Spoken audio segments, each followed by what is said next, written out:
Direto do plenário está de volta com imagens do plenário do Supremo Tribunal Federal, exatamente no retorno dos ministros para a segunda parte da sessão plenária da tarde desta quarta-feira. Pelo que vimos, a expectativa é no sentido da continuação já a partir do voto do relator na ADPF 1013, que vamos acompanhar a partir de agora ao vivo direto do plenário. Sentar?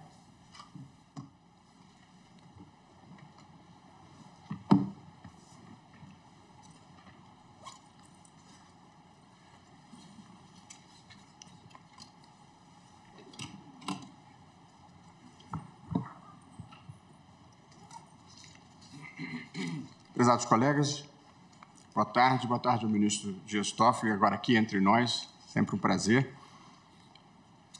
Damos continuidade ao julgamento da arguição de descumprimento de preceito fundamental 1013 da minha relatoria, em que se discute a questão da gratuidade do transporte público em dia de eleições.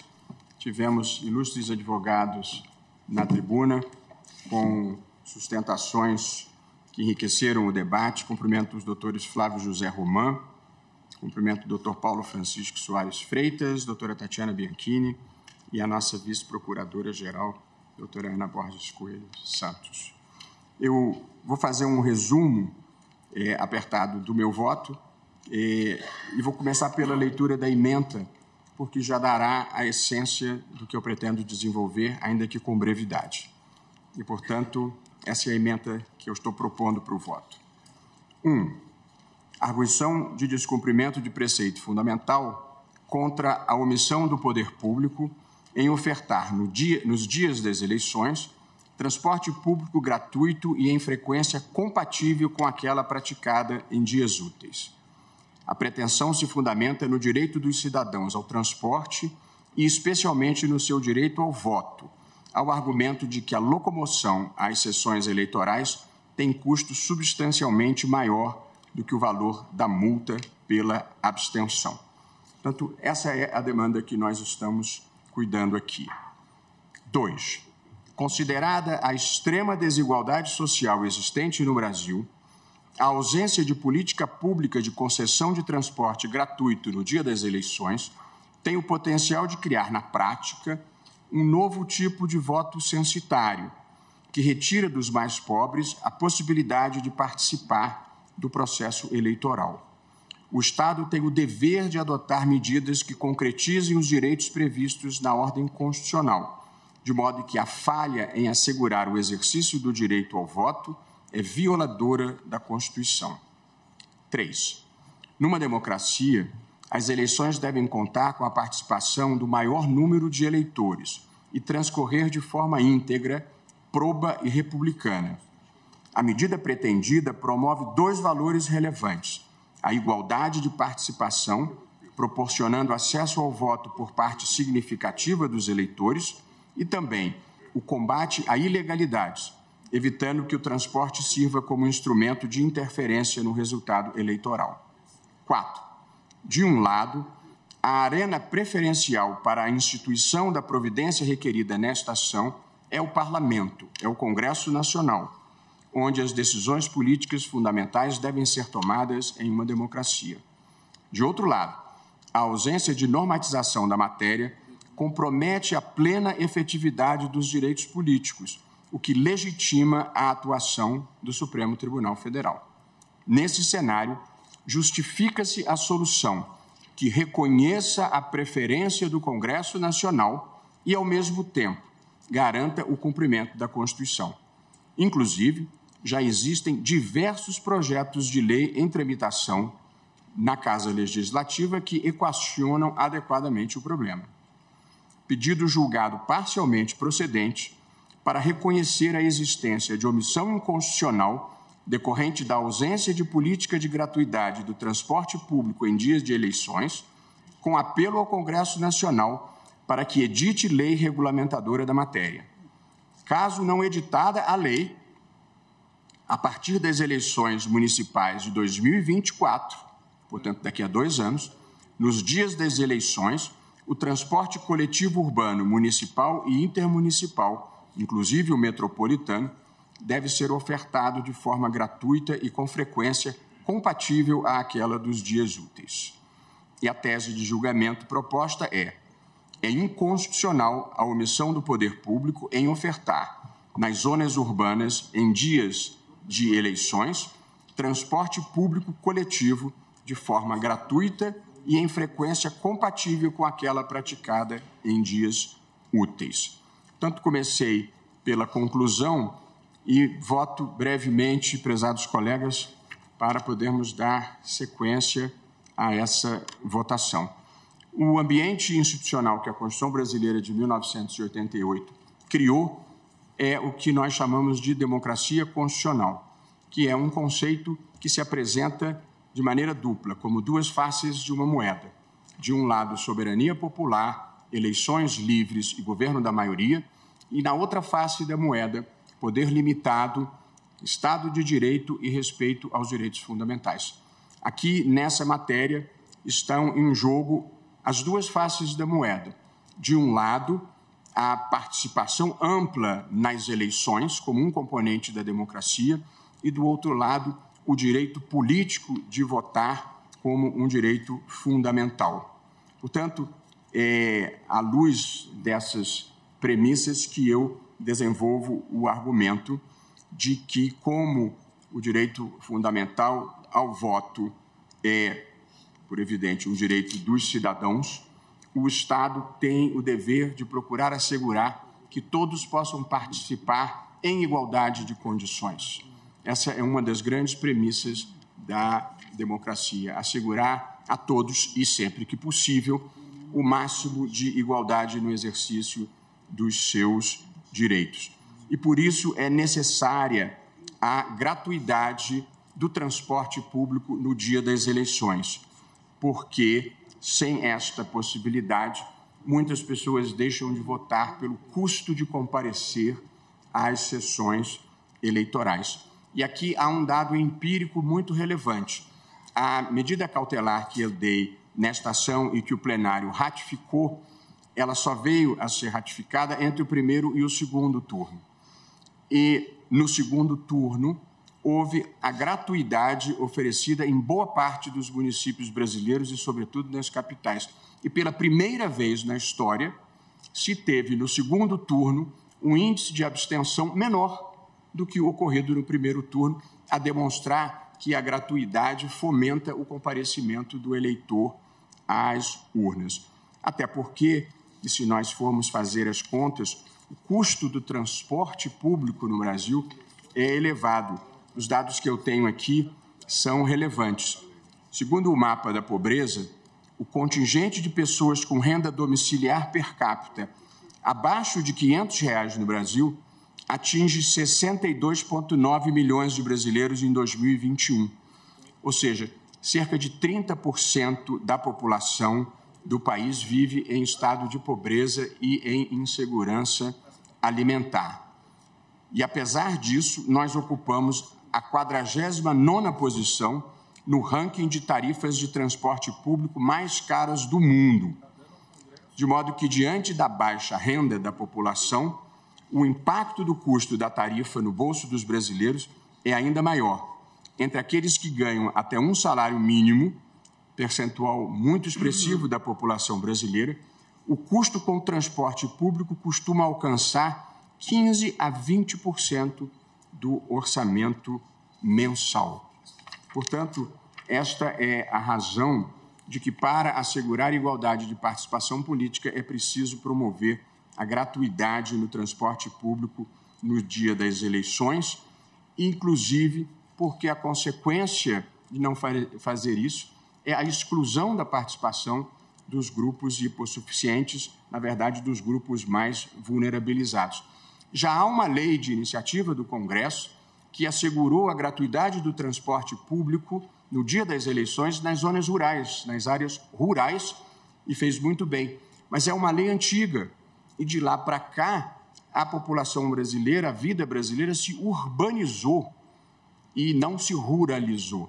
E, por via de consequência, faz todo sentido a extensão dessa possibilidade, dessa gratuidade para as áreas urbanas, e também porque a gratuidade impede um crime eleitoral grave, que é o transporte de eleitor, ministro Toffoli, no dia das eleições previsto no Código Eleitoral. Portanto, a conclusão me parece relativamente simples, que é a de que a ausência de gratuidade produz uma grande exclusão eleitoral no Brasil. A democracia é um projeto de autogoverno coletivo que deve integrar todas as pessoas e é muito importante integrá-las, porque quem se sente excluído também não se sente comprometido em preservar a democracia e vira presa fácil dos projetos autoritários. Excluídos são presas fáceis de projetos demagógicos.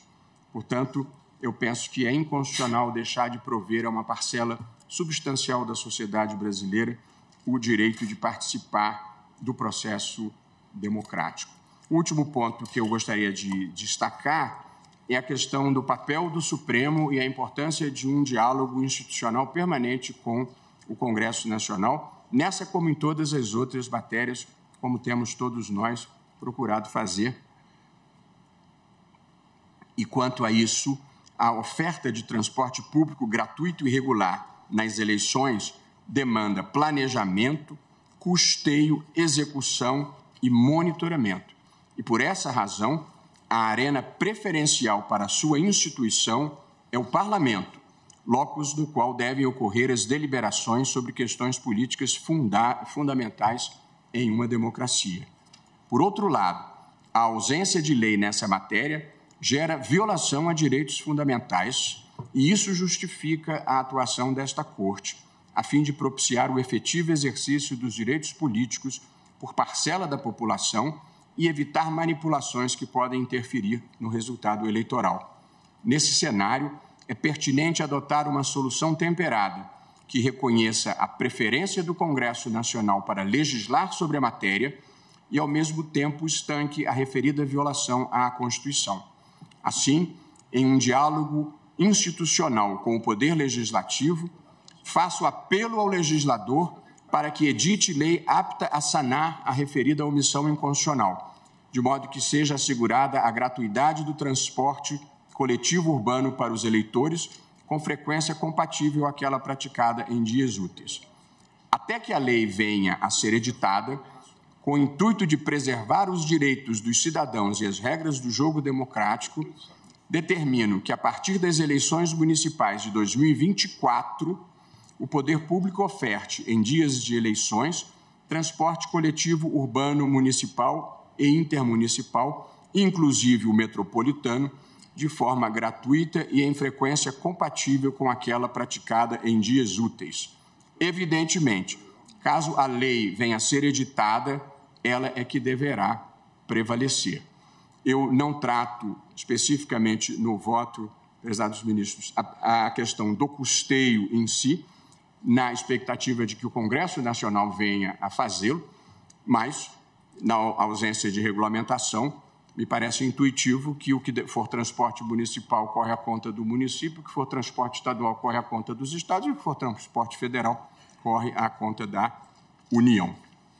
E essa regulamentação que eu proponho, temporária, aguardando o Congresso, vale para municípios, estados e também Distrito Federal, além da União. E aqui, portanto, eu chego à conclusão do meu voto. Diante do exposto, conheço da ação e julgo parcialmente procedente o pedido para confirmar no mérito a medida cautelar concedida.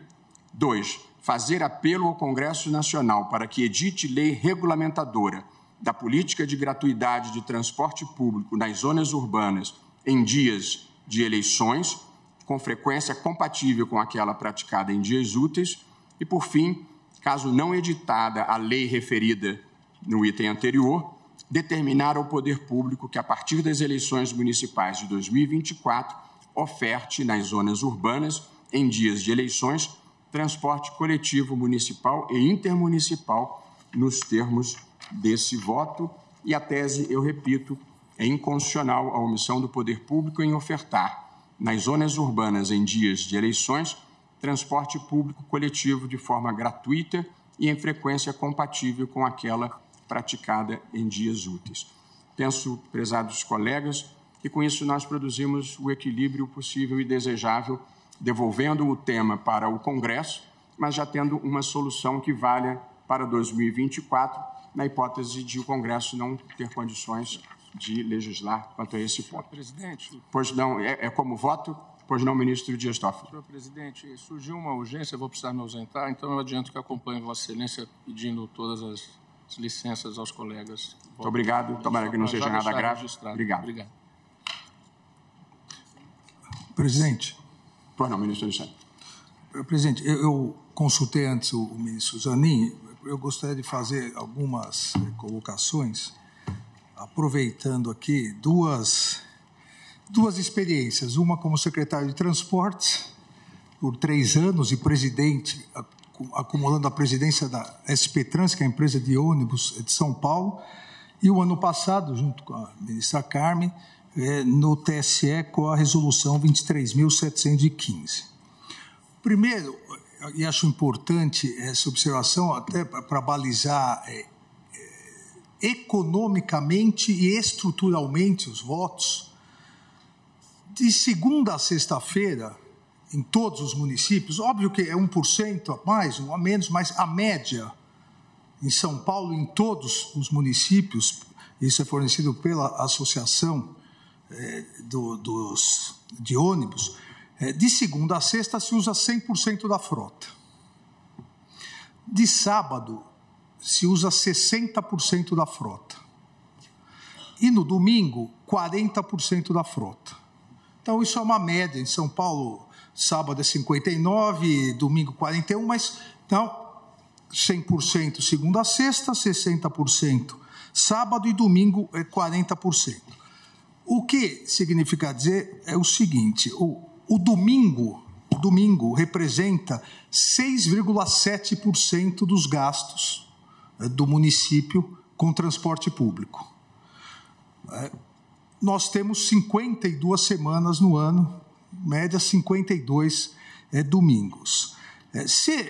Ainda não entrando na gratuidade, na infraestrutura. Se dessas 52 semanas nós pegarmos 2 semanas, primeiro e segundo turnos, que no caso das eleições municipais isso nem existe em todos os municípios, nós vamos ter, então, 50 semanas com 40% da frota e 50 domingos com 40% da frota e em 2 domingos vamos aumentar para 100% da frota, que é a primeira questão importantíssima. O acesso só se garante com 100% da frota. Isso equivale, aumentando de 40 para 100 em 2 domingos, isso equivale a 0,2% da estrutura necessária. Ou seja, é nada. Eu digo, como quem atuou nisso, é absolutamente nada.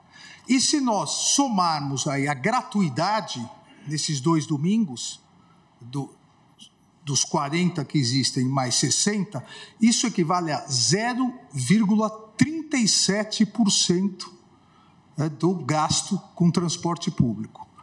Então, diferentemente do que foi muito alardeado no passado, municípios dizendo que não teriam dinheiro, é nada. Isso é 0,37. Se for um domingo, vai dar 0,20 e tal. Nem 20, 19, 18, 0,18. E isso é muito fácil para o poder público, desde que tenha determinação. Por que me parece importante isso? 0,2% de estrutura, porque já tem os 40%, só aumentaria para 100%, e 0,37% de gastos, porque aí seria inteira a gratuidade.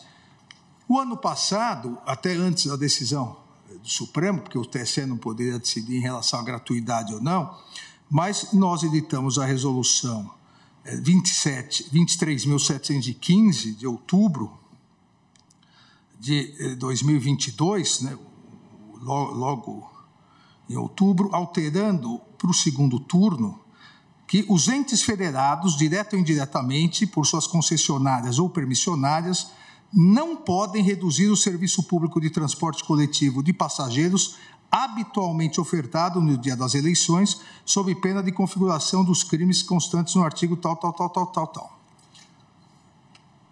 ou seja, para evitar que caísse para esses 40%.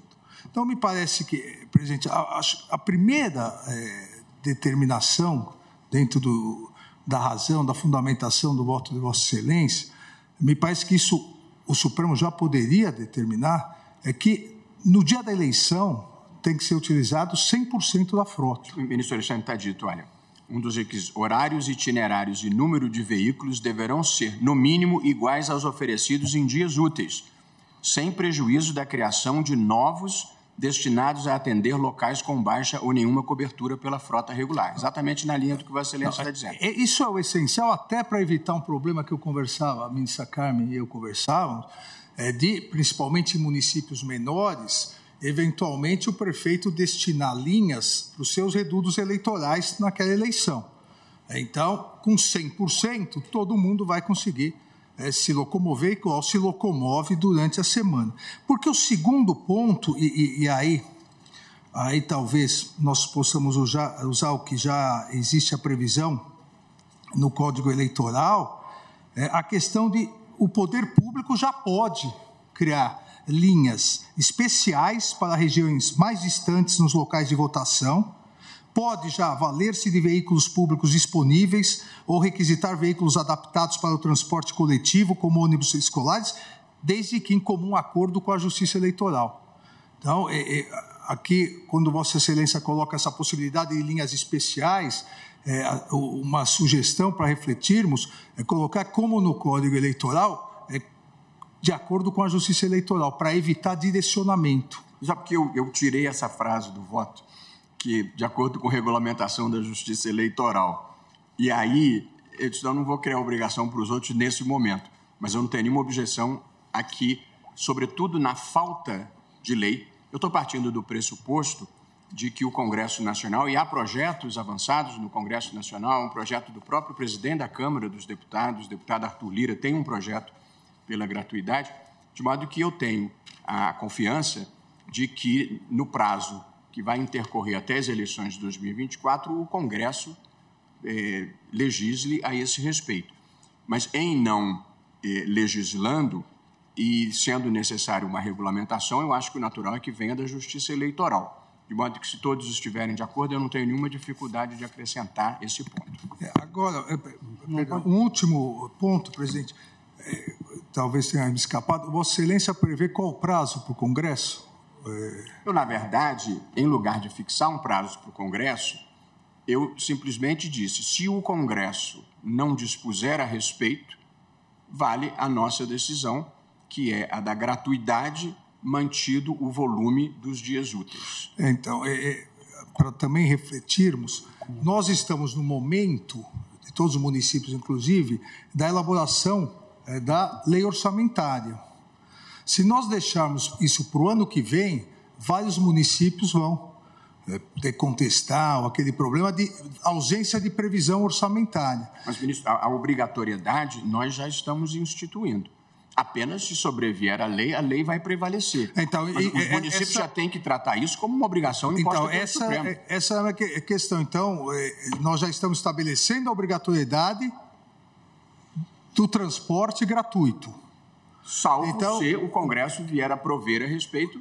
Então, me parece importante que nós colocássemos para já que os municípios tivessem ciência, porque me parece, foi dito da tribuna, isso parece uma obrigação municipal, porque o transporte público é municipal. No geral, sim, mas no caso... intermunicipal. Né? Ou intermunicipal. E o custo é muito... o custo é 0,37%. E eu coloquei estados e municípios porque, neste caso, o estado da Bahia ingressou perguntando se também deveria cumprir a decisão, e eu disse que sim. Vossa Excelência tem razão, o ministro Gilmar bem colocou, alguns estados é intermunicipal porque moram numa localidade, mas votam na outra.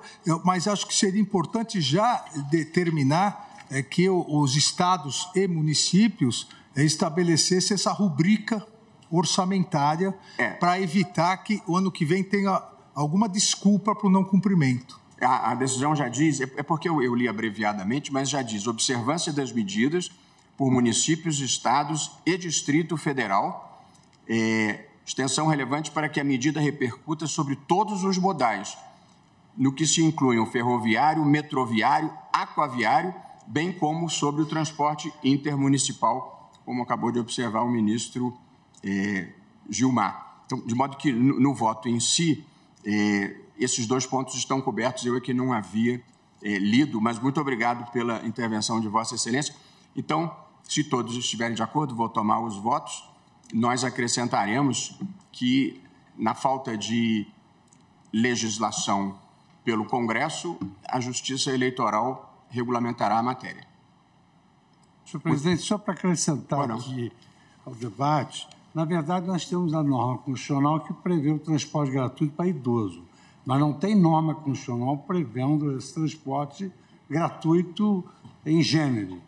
E o que tramita no Senado é uma proposta de emenda constitucional que não leva em consideração essa preocupação do ministro Alexandre sobre a fonte de custeio, porque eu colhi aqui que essa PEC 3822, que altera o artigo 14 da Constituição, dispõe, parágrafo 14º, das datas de eleições em primeiro e segundo turno, se houver, é garantida a gratuidade dos transportes rodoviários coletivos urbanos, semi-urbanos, intermunicipais e interestaduais e aquaviários, como a Excelência inseriu, nos termos da lei. E não há nenhuma previsão na PEC de fonte de custeio. Embora o ministro Alexandre tenha revelado, não sei se uma preocupação ou uma despreocupação, porque ele procurou demonstrar que o custo era de pouca expressão. O custo é muito baixo mesmo. Obviamente é um custo, porque se nós pegarmos o valor de São Paulo, são milhões, mas percentualmente 0,37% é nada. Estabelecida a exigência, fixada a obrigação, obviamente que isso daria base também para os concessionários fazerem a negociação com o poder público. Exatamente. Essa é a preocupação, né? De ter algum poder de revisão ou, eventualmente, de compensação. Acho que é isso. A obrigação já está instituída, de modo que a negociação já pode começar. Isso. Tá bom. Ouço o ministro Cristiano Zanin. Senhor presidente, quero cumprimentar a Vossa Excelência, cumprimentar a ministra Carmen Lúcia, todos os eminentes pares. Quero cumprimentar também a doutora Ana Borges Coelho Santos, vice-procuradora-geral da República, os eminentes advogados que fizeram as sustentações. Dizer que eu vou juntar voto escrito, mas quero parabenizar a Vossa Excelência pelo voto e dizer que eu estou também acompanhando integralmente os fundamentos e as conclusões de Vossa Excelência. Esse também é meu voto. Muito obrigado, ministro Cristiano Zanin. Como voto, o ministro André Mendonça. Senhor presidente, renovando aí as saudações a Vossa Excelência, eminentes pares, senhora subprocuradora-geral da República, advogados, servidores, permita-me parabenizá-lo pela sistemática também de julgamento que foi hoje inaugurada e que certamente contribuirá para uma melhor reflexão de todos nós. E, como também já apontado da tribuna, traz um reconhecimento à advocacia como um todo, na defesa das suas teses. Parabenizo, portanto, por essa iniciativa inovadora. Com relação ao julgamento do caso, acompanho Vossa Excelência nas conclusões, na tese, farei a juntada de voto escrito, com razões e fundamentos que eventualmente não necessariamente coincidam, mas que certamente chegam às mesmas conclusões. Apenas colocando que, em relação à fonte de custeio, entendo que a obrigação já está estabelecida, qualquer previsão orçamentária ou que seja necessária no âmbito legislativo local, estadual ou até mesmo federal, há tempo suficiente para se adotar aí as medidas correspondentes, tanto administrativas quanto legais, para o atendimento da decisão, acaso prevaleça realmente a tese que Vossa Excelência propõe, estará estabelecida. Então, voto acompanhando o julgamento pela parcial procedência da ação e também de acordo com a tese, com as bem colocadas observações também que foram trazidas de sugestão pelo ministro Alexandre de Moraes. Muito obrigado, ministro André Mendonça. Com voto, ministro Cássio Nunes Marques. Ministro Luiz Roberto Barroso, presidente dessa corte, ministro Gilmar Mendes, nosso decano, ministra Carmen Lúcia, prezados pares, senhora Procuradora-Geral da República, doutora Ana Borges, senhores advogados, servidores, boa tarde a todos. Antes de mais nada, parabenizar Vossa Excelência pelo brilhantismo de sempre, né? E também pela metodologia adotada a partir do julgamento de hoje. E não tendo nenhuma chega a fazer ao voto de Vossa Excelência, só me resta dizer que eu acompanho integralmente. Muito obrigado, ministro Cássio Nunes Marques. Já votou, ministro Alexandre? Como vota o ministro Alexandre de Moraes? Não, já adiantei com aquelas considerações que fiz, acompanho integralmente Vossa Excelência. E eu vou recolocar apenas a regulamentação pela Justiça Eleitoral dentro do que conversamos.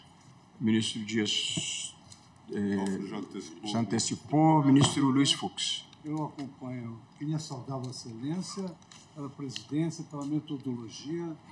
Acompanho integralmente essa sua novel ideia de estabelecer esse método de debate colegiado que vai facilitar muitas soluções percurriam, né? Vamos debater.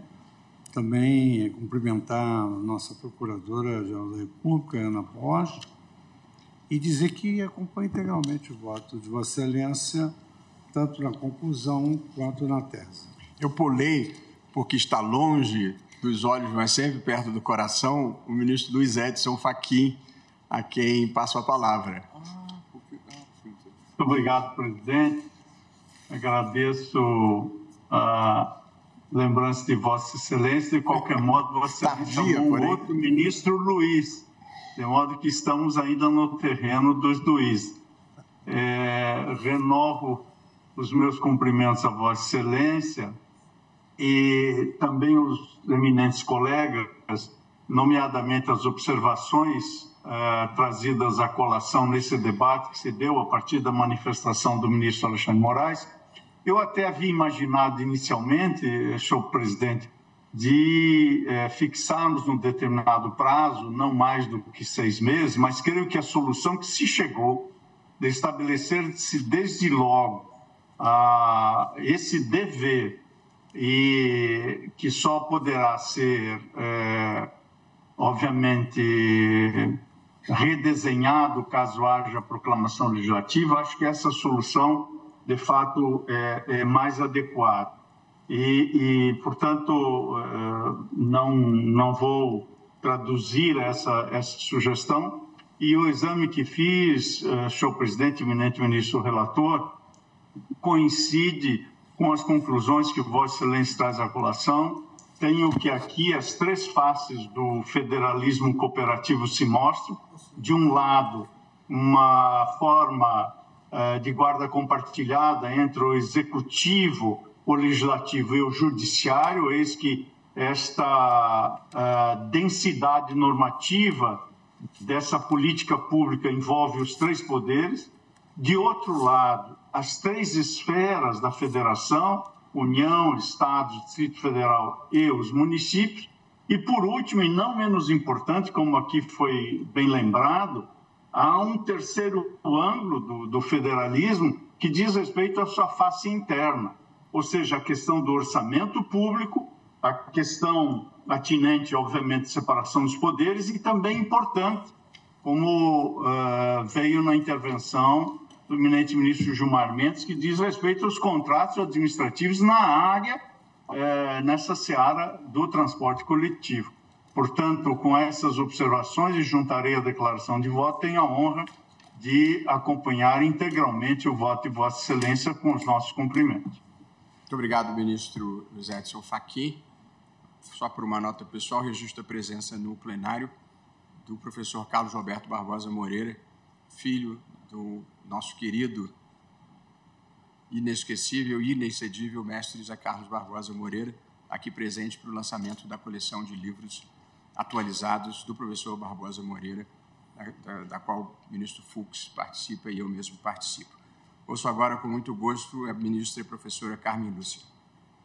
Senhor presidente, senhores ministros, senhora vice-procuradora-geral interina, senhores advogados, meus cumprimentos especiais aos que assomaram à tribuna, os senhores advogados que nos acompanham, senhores servidores.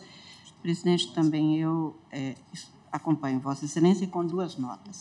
A primeira, nós temos já a obrigação legal no Brasil e tratamento sobre o transporte coletivo de eleitores. Nós não temos, e a novidade é exatamente a gratuidade como um serviço necessário para a efetividade do direito, dever, no caso brasileiro, de votar.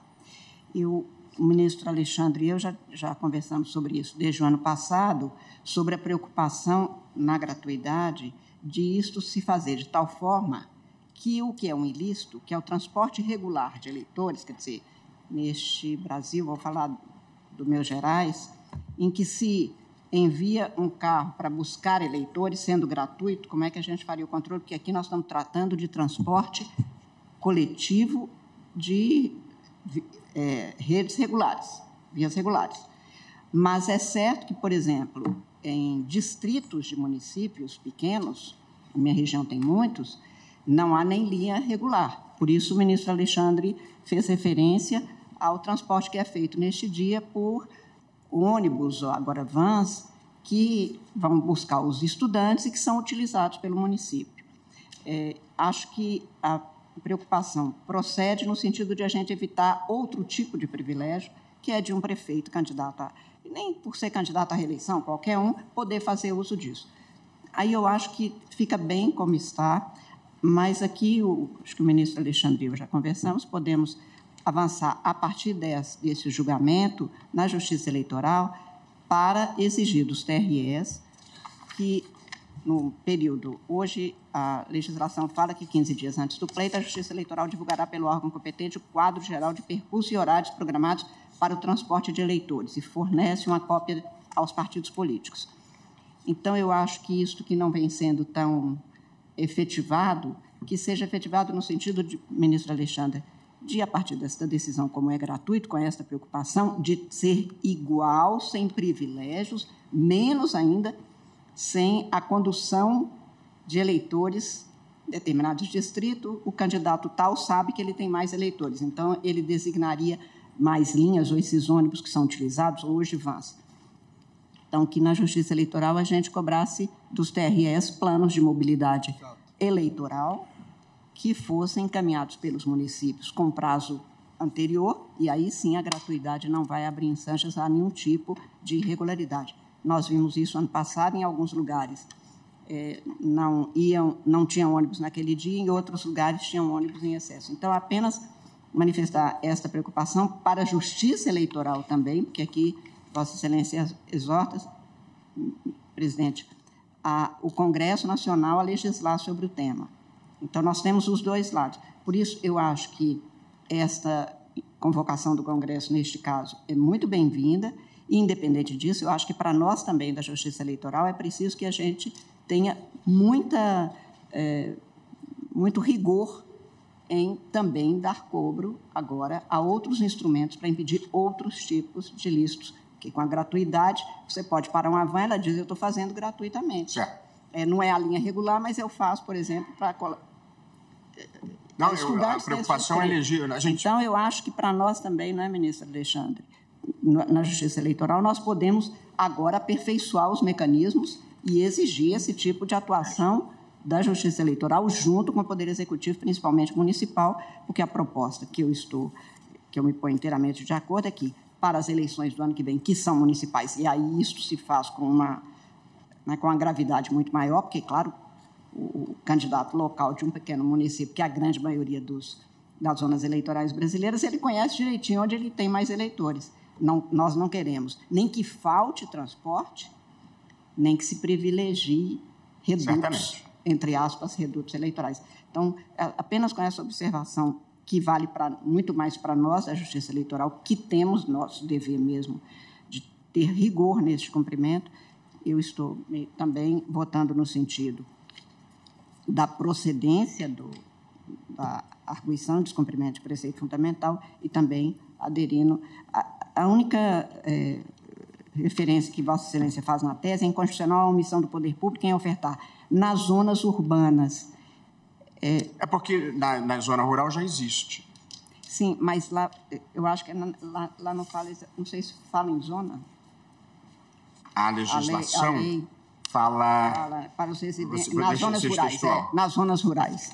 Então, aqui pode ficar que é inconstitucional a omissão para ofertar nas zonas urbanas, exatamente, e aí faço uma referência, então, acrescento no paper de voto escrito, que exatamente como Vossa Excelência afirma. Como já há para as zonas rurais a legislação, a omissão fica só por conta das zonas urbanas. É residente nas zonas rurais. Nas zonas rurais. É o termo, a expressão da lei. Li aqui a 6.091. Isso. Muito obrigado, Muito obrigada, presidente. Obrigado, Vossa Excelência. Como voto do nosso decano, ministro Gilmar Mendes.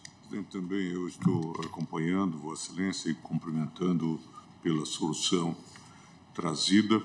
Acho que já se tinha feito o referendo da cautelar. E nós vimos, inclusive, que pela polêmica encetada em torno dessa temática do transporte de eleitores, quão importante ela é nas eleições passadas, quanto importante ela é para toda essa temática, refletindo até mesmo no grau eventual de abstenção ou não dos eleitores, de modo que é salutar que isso seja resolvido, ou pelo menos encaminhado à solução, a despeito da existência de projetos que caminham no mesmo sentido. É uma decisão que, como já foi apontado, reconhece o direito, determina, portanto, que se assegure a gratuidade nos termos estabelecidos nas eleições e deixa ao Poder Legislativo e Executivo o encaminhamento de soluções sobre os reflexos que possa haver